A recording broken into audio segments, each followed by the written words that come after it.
Hey everybody, this is my 125 gallon native tank, and this morning I acquired some new stock for the tank. What I did was I ran down to a bait and tackle shop that I know of. It's about a 45-minute, maybe an hour drive. Did it sort of spur of the moment. I didn't really think too much about it, just hopped in the truck and ran down there. I did shoot a little bit of video for my Patreon page, so if you're interested in that, I'll go ahead and attach a card. If you want to go check out my Patreon page, you'll get some behind-the-scenes footage and some different chat sort of videos, early release of my YouTube videos, and so on and so forth. There's lots of little goodies over there on my Patreon page, and of course, if you want, you don't have to make any kind of donation over there. You can simply follow along, and then you'll get access to all the stuff I publish over there publicly, which is plenty of stuff. So check out my Patreon page if you're interested. Otherwise, you can sit right here and enjoy my YouTube videos. And in today's video, we're going to have a little bit of a look at those new fish I just got. So I ran down the pet store, or I'm sorry, the bait store, not the pet store, and I got a dozen large shiners. They didn't have any jumbo today, so I got the large. And if we have a little zoom in right here, we can see them. Try not to zoom you in too fast. So, yep, that just looks like a bunch of minnows in a bucket. So this is just going to be the opening segment of this video. I just wanted to let you know I've got them. And now that they're here, they're in a bucket, they're on the floor. I did bring them home with a portable air stone. So they haven't been just in a bucket for the last hour while I drove home. They did have water circulation and aeration. So what I'm going to do now is start taking cups of water out of the tank and begin acclimating them, being under the conditions I got them from. I'm not sure what was going on in that tank they were in or what kind of water they were in.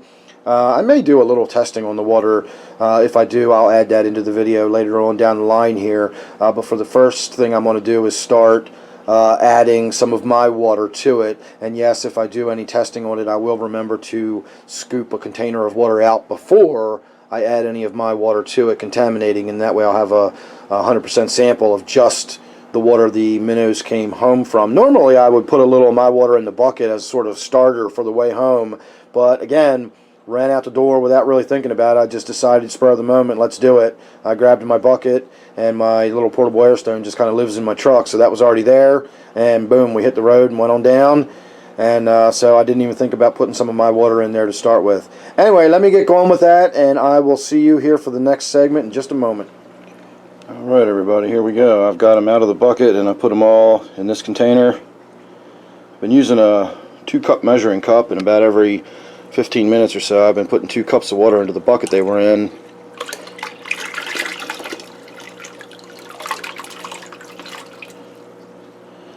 And then ultimately what I did was I filled this pitcher with my water right from the tap, and then I scooped all of the fish out with the big net, and then that way I was not adding any of the water that came from the store in there with them.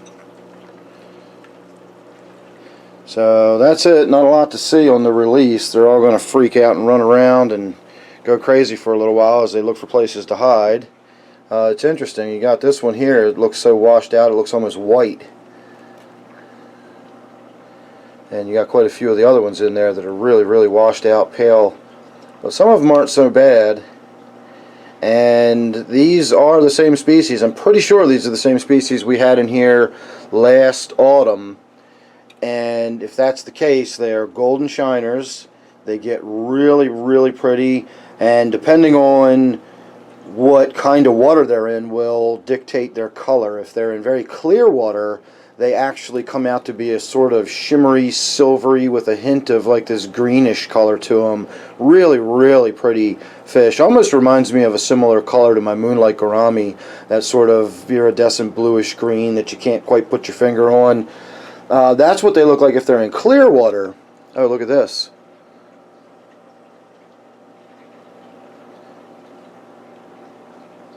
That crayfish had that fish. I cannot believe it got out of there and got away from that crayfish. So that's what's happening right now, is all these fish are just darting into little crevices and trying to hide. And that one darted into an occupied crevice.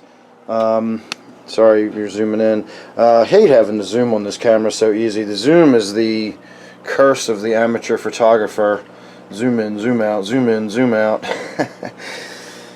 You can always tell a good amateur video when the zoom goes in and out constantly. So this one was just sort of scrabbling towards getting a fish too. That crayfish down there that just sort of made his way back into his cave a little bit. And then we got the fish hiding back in the corner. And so this is what it's just going to look like for a little while. We're just going to see some fish laying low and hiding. But they will come back out. They will, you know, start swimming around and schooling again once they've settled in and gotten calmed down a little bit. I expect some losses just because of what they are. You know, I bought them as bait fish. They didn't come from any good high quality environment or anything like that. To finish my thought, to finish what I was saying about their color, if they're in good clear water, you will likely see them being that sort of bluish shimmery color that I was describing. If the water they're in has any tannins in it at all, which this tank will, the tannin stained water immediately makes the fish turn to a golden color, and the more tannin stained the water is, the more golden the fish will become. I'm not sure what that one in the corner is doing. He's doing like a nose stand in the corner. I'm not sure if he's dying or if he's just trying to hide, and the bubbles, you know, give him a false sense of which direction the current's moving in, and he thinks he's swimming upstream when he's really swimming straight to the bottom of the tank. Not sure, but like I said, I do expect some casualties. I expect by tomorrow morning to have at least a few of those floating around in here. If I counted correctly, and it's not entirely easy to count fish swimming around in a bucket, but if I counted correctly, he gave me 14 instead of the 12. You know, I asked for a dozen. I guess that's just either the best he could count or they err to the side of caution just to make sure you know, the customers are going to be satisfied or whatever. So I will leave you with this final view of crayfish there on that piece of wood. I'll remind you to go check out my Patreon page, and then of course I will ask you to subscribe here to my YouTube channel, and don't forget this one is my native tank. So thanks again for watching, and real soon look forward to some video of these fish looking a lot better and schooling together and everything else. So thanks again, I'll see you real soon.